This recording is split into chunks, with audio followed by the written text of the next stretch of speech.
오늘 우리에게 주실 하나님의 말씀 찾아봅시다. 누가복음 9장 28절로 36절에 있는 말씀입니다. 우리 함께 찾아서 교독하겠습니다. 누가복음 9장 28절, 이 말씀을 하신 후 8일쯤 되어 예수께서 베드로와 요한과 야고보를 데리고 기도하시러 산에 올라가사 기도하실 때 용모가 변화되고 그 옷이 휘어져 광채가 나더라. 문득 두 사람이 예수와 함께 말하니 이는 모세와 엘리야라. 영광 중에 나타나서 장차 예수께서 예루살렘에서 별세하실 것을 말할세.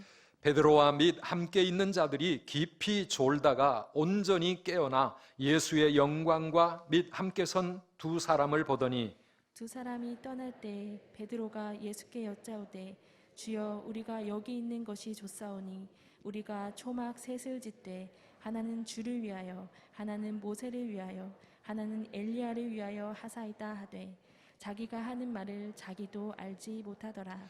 이 말할 즈음에 구름이 와서 그들을 덮는지라. 구름 속으로 들어갈 때에 그들이 무서워하더니 구름 속에서 소리가 나서 이르되 이는 나의 아들 곧 택함을 받은 자니 너희는 그의 말을 들으라 하고. 함께 읽습니다. 소리가 그침에 오직 예수만 보이더라. 제자들이 잠잠하여 그 본 것을 무엇이든지 그때에는 아무에게도 이르지 아니하니라. 아멘. 여러분 사진 보시면은요, 마르틴 루터가 비텐베르크 성당 앞에 95개조의 그 당시 천주교에 대해서 반박문을 붙이는 장면입니다. 중세 암흑시대의 교회를 깨우고 세계 역사를 새롭게 하시는 그런 일이 바로 503년 전에 일어났었습니다.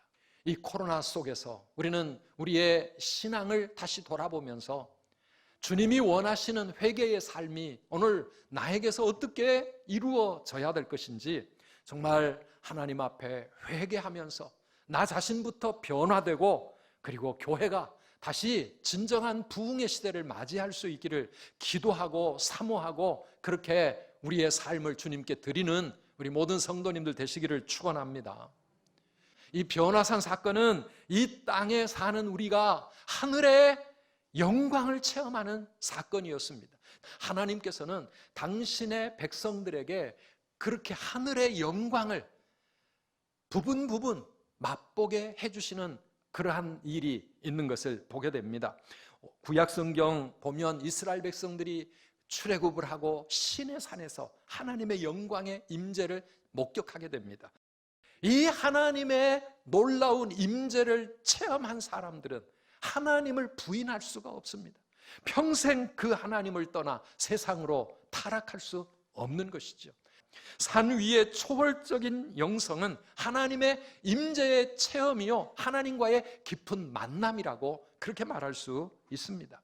기도하시러 산에 올라가사 기도하실 때에 용모가 변화되고 그 옷이 휘어져 광채가 나더라. 깊은 기도의 속에 들어갈 때 우리는 초월적인 하나님을 체험할 수 있습니다. 우리의 기도가 깊어질 때 성령의 충만함을 받습니다. 기도가 깊어질 때 우리의 기도가 응답되어지고 방언의 은사, 하나님의 성령의 은사와 하늘의 능력을 우리가 체험하게 되고 기적을 체험하는 역사를 우리는 경험하게 되는 것입니다. 그 깊은 기도를 통해 하나님 살아계심을 우리는 온 몸으로, 온 삶으로 뼈저리게 평생 부정할 수 없을 만큼 그렇게 체험하게 됩니다. 하나님의 은혜와 하나님의 사랑을 체험할 수 있고 하나님의 능력과 영광을 내가 거기서 체험하게 될 때 거기에서 우리는 영적인 힘을 얻는 거예요.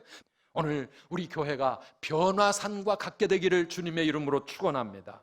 우리가 하나님을 예배할 때, 기도할 때, 찬양할 때, 말씀을 들을 때 이 가운데 주님의 임재가 체험되어지고 여기서 우리 하나님의 영광을 보게 되고 내 자신이 변화되고 삶이 변화되는 그런 이 시대의 변화산과 같은 하나님의 산이 되기를 주님의 이름으로 축원합니다. 세상으로 내려오는 성육신적인 영성, 이게 오늘 우리에게 반드시 또 있어야 될 신앙의 모습입니다. 여기가 좋사오니 우리 여기에 집을 짓고 여기 영원히 살면 좋겠습니다, 이렇게 고백하는 제자들, 그런데 예수님은 그런 제자들을 데리고 산에서 내려오십니다.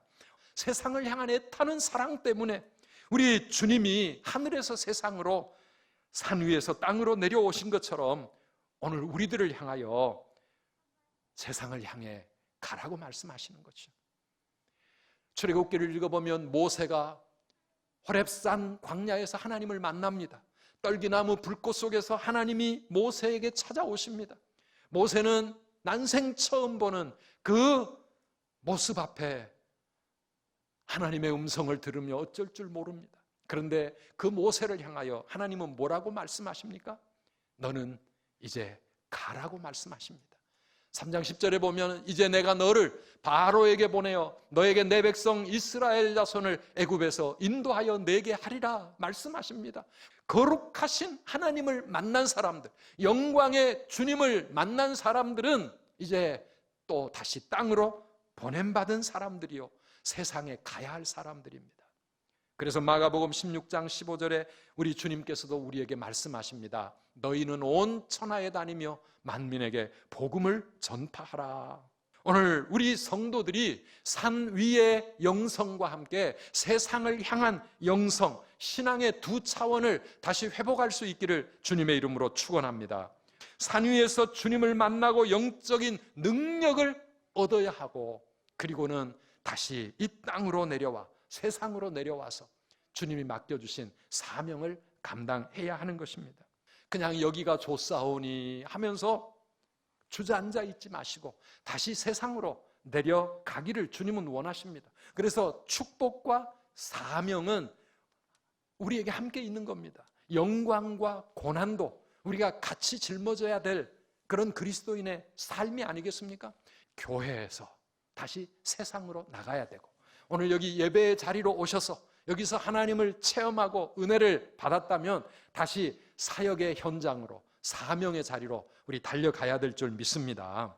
주님과 함께하는 이 행복한 시간뿐만 아니라 세상 속에 나가서 주님의 증인으로 살아가는 그런 전도자의 삶을 우리는 감당하셔야 합니다. 그래서 우리가 그렇게 살아갈 때 우리는 예수님의 구원의 통로가 되고 축복의 통로가 되고, 이 목자 없는 양처럼 방황하며 살아가는 이 세상 사람들에게 치유와 회복의 통로로 하나님 앞에 쓰임받게 될 줄 믿습니다.